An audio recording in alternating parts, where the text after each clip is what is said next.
శ్రీ గురుభ్యో నమః. 9వ అధ్యాయం 17వ శ్లోకం. ఓం పితాహమస్య జగతో మాతా ధాతా పితామహః వేద్యం పవిత్రమోంకార రుక్సామయజురేవ చ. ముందుగా పదపదానికి అర్థం తెలుసుకుందాము.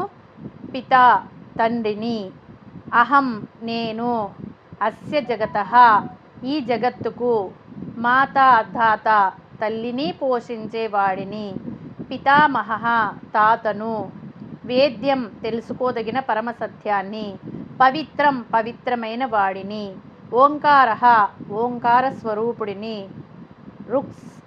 ఋగ్వేదము, సామవేదమును, యజుర్వేదమును, ఏవచ నేనే.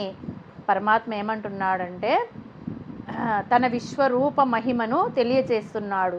ఈ జగత్తుకు తండ్రి నేనే, తల్లి నేనే, సమస్త జీవులను పోషించేవాడిని నేనే, బ్రహ్మదేవునికి కూడా కారణమైన పితామహుడిని నేనే, వేదాలు తెలుసుకోవాలని చెప్పే పరమసత్యం నేనే, పవిత్రమైన ఓంకారం నేనే, ఋగ్వేదం, సామవేదం, యజుర్వేదం కూడా నా స్వరూపాలే.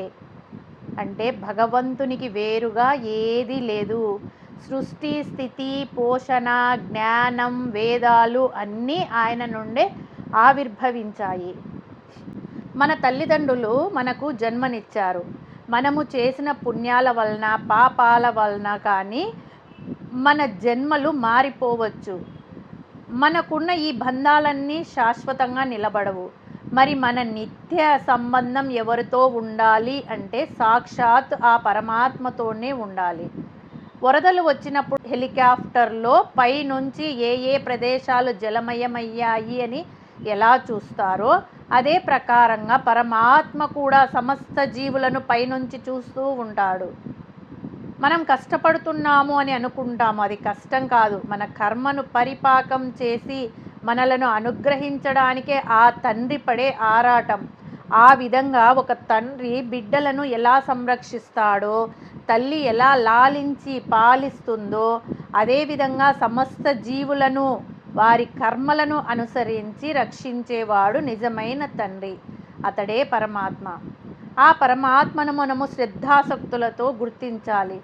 అందుకే చెప్తున్నాడు నేనే తల్లిని, నేనే తండ్రిని అని. మాటి మాటికి సర్వం నేనే, అంతా నేనే అని ఎందుకు చెప్తున్నాడంటే సామాన్యమైన మనకు అర్థం చేసుకునే శక్తి లేదు. మనమే కాదు, దేవతలకు కూడా అర్థం కాని రోజులు ఉన్నాయి. మనల్నే కాక దేవతలను కూడా సరిదిద్దే పరిస్థితి ఆయనకు ఉంది. ఎందుకంటే ఆయన నియమించిన వారే కదా ఈ దేవతలంతా కూడా. కేనోపనిషత్తులో ఒక చక్కని వృత్తాంతం ఉంది. దేవతలందరూ రాక్షసులతో యుద్ధం చేసి ఆ యుద్ధంలో గెలిచారు. గెలిచేసరికి వారందరికీ విజయగర్వం వచ్చింది. దేవేంద్రుడు, వాయువు, అగ్ని వీళ్ళంతా సంబరాలు చేసుకుంటున్నారు. అంతకుముందు పరమాత్మను సేవించి ఆయన అనుగ్రహం వల్ల స్వామి నీ అండ మాకు ఉండాలి అని ఆయనను ప్రార్థన చేసి యుద్ధానికి వెళ్ళి గెలిచిన వీళ్ళు గెలిచిన తర్వాత మేము శక్తి సంపన్నులము, మా శక్తి వల్ల ఈ లోకాలన్నీ గడగడలాడిపోతున్నాయి అని దేవేంద్రుడు అనుకుంటున్నాడు. వాయువు ఏమనుకుంటున్నాడంటే నేను ప్రచండంగా వీచడం వల్లే దేనినైనా నాతో తీసుకుపోగలను అని వాయువు అనుకుంటున్నాడు. అగ్నిదేవుడు నేను అన్నింటినీ దహించగలను అని అనుకుంటున్నాడు. ఇది పరమాత్మ కనిపెట్టి వారి ముందు ఒక యక్షుని రూపంలో ఉద్భవించాడు. వారంతా ఎవరు ఈ విచిత్ర స్వరూపమో అని ఆశ్చర్యంగా చూస్తున్నారు. అప్పుడు ఆయన మీరంతా గొప్ప శక్తిమంతులు కదా, ఇదిగో ఈ గడ్డి పరక ఇక్కడ పెడుతున్నాను, ఈ గడ్డి పొరకను మీరు ఎవ్వరైనా మీ శక్తితో కదిలించండి అనగానే దేవేంద్రుడు వెంటనే అగ్నిదేవ ప్రయత్నించు అన్నాడు.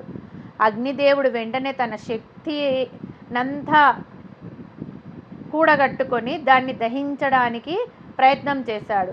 ఆ గడ్డి పరకకు ఇంత కూడా హాని కలగలేదు. అగ్నిదేవుని తేజస్సంతా నిర్వీర్యమైపోయింది.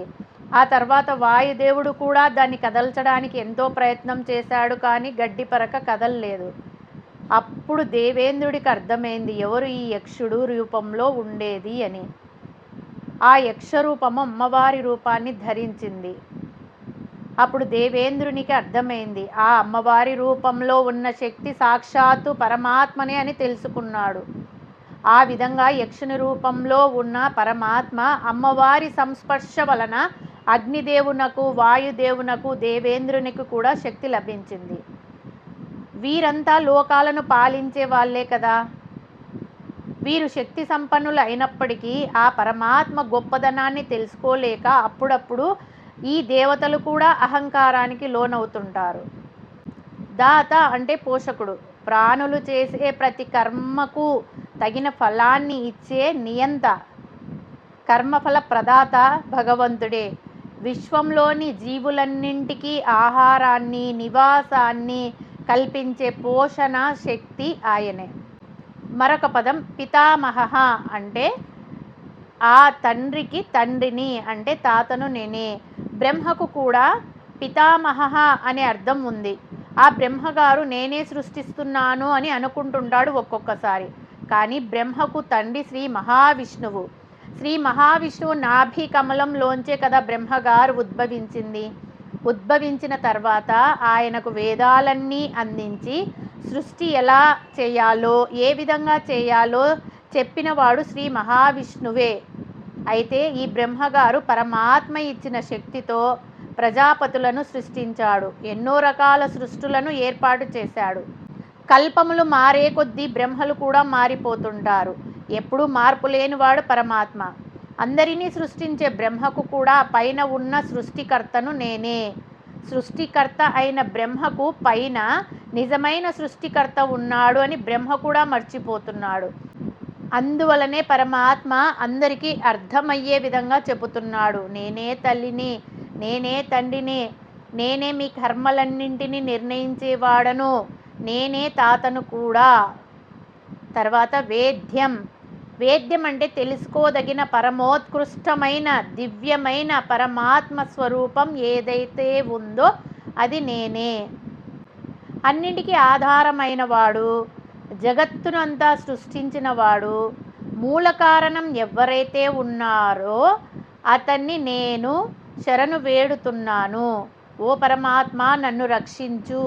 ఆ పరమాత్మే సర్వజ్ఞుడు అని తెలుసుకోవడమే, ఆ పరమాత్మే నన్ను రక్షిస్తాడు అని తెలుసుకోవడమే వేద్యం. అంటే తెలుసుకోదగిన నిజమైన తత్వము ఆ పరమాత్ముడే అనే విషయాన్ని మనకి ఈ శ్లోకంలో అందించారు. తర్వాతిది పవిత్రం. పవిత్రం అంటే శుద్ధమైన స్వరూపం. భీష్ముడు ఈ విషయాన్ని ధర్మరాజుకు విష్ణు సహస్రంలో తెలియజేశాడు.